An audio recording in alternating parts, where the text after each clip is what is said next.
So making the plan should not be the first thing you do because you have no idea how to get there, or else you would already be there. If somebody came up to you and said, look, I know you want to live in a van and travel the world and change your life completely. Well, here's the first thing you need to do. And I promise you, if you do these things, you absolutely will have that life. Even if you just were thinking about it and somebody gave you that list, you're not going to take action until you've really gotten to the place where you've decided that this is what you've wanted. You've maybe told somebody about it. Making a plan is never your first step. And that applies to if you're wanting to lose weight and making a food plan or an exercise plan or, get your finances on track plan. Making the plan is never the first step. And if somebody's trying to sell you that as a means to getting to your goal, just know that it's bullshit.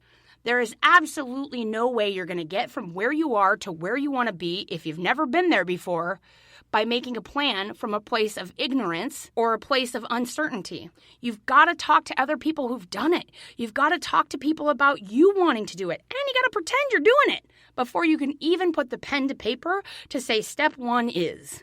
Number 8, you're going to need to recognize your own self-sabotage patterns. This is so important, friends. You need to do this before you take any big action in life. If you want to be the driver of your bus, if you want the direction of your life to change from what it is now to something completely different, you have got to really get good at noticing how you sabotage yourself. Because if you start the journey of living in a van down by the river or divorcing your partner or becoming, a CrossFit trainer, you have to know where the landmines are along the way. It's going to save you so much time because if you start out on this new, different direction in life, you start this radical new change, and the first day out, you step on a landmine and lose $10,000 of your savings on it. It's going to set you so much further back than if you would just recognize your patterns and get good at going like, oh, wait a minute, there's the thoughts that I have just before I wreck everything. And that's the most important thing I can tell you about today's show, is that being able to know your own sabotage patterns is going to help you with anything, regardless if it's changing the direction of your entire life or taking back control of your own time. The more you know the thoughts that cause you to self-sabotage, the better you can recognize it when it's happening, the quicker you can avoid these kind of landmines and mistakes and have more success, making this life change and this new way of thinking really sustainable. It's so easy to get derailed by failure. So if you know your self-sabotage patterns before you get started on the journey, you're going to have less failure. Now, don't get me wrong, failure is a huge, important part of the process. But recognizing your own self-sabotage is going to help you not be the reason you fail. It's much better to fail because of something that you had no idea existed versus you're just throwing a grenade in your own desires. Number 9. Put as many things on autopilot as you can. Listen, your brain is busy working on making a new life for yourself. So put the shit that's easy, put it on repeat.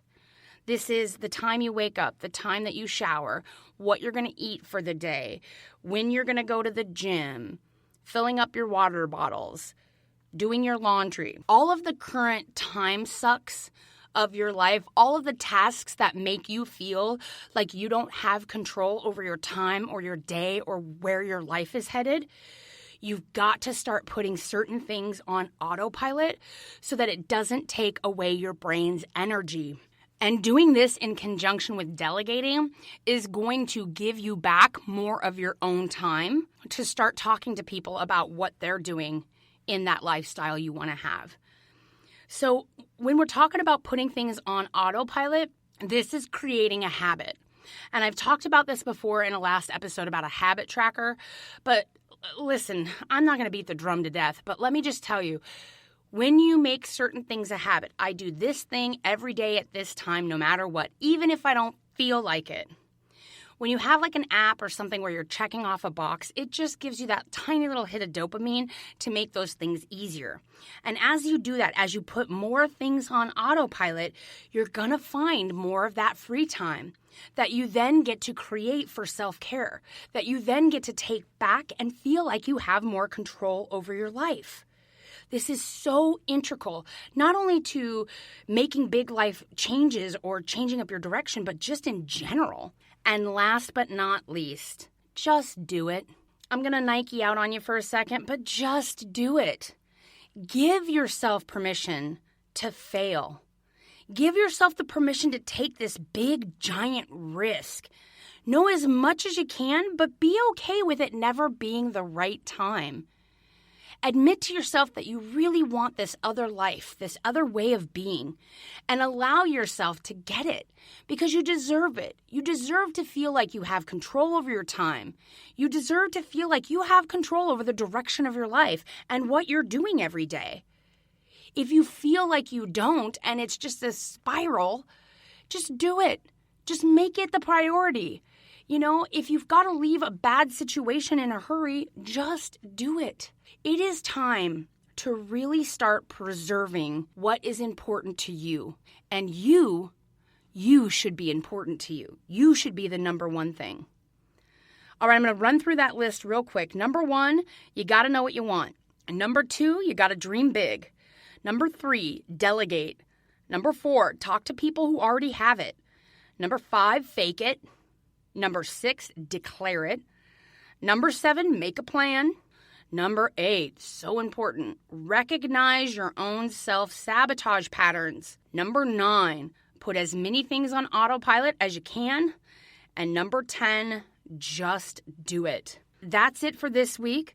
If you have a story you'd like to share and you want to be on the show, please email me. It's Chris, Kris, at selfcareissexy.com. Okay, we got some really great content coming your way, so stay tuned. And remember that self-care is sexy. We're giving you permission to put yourself first.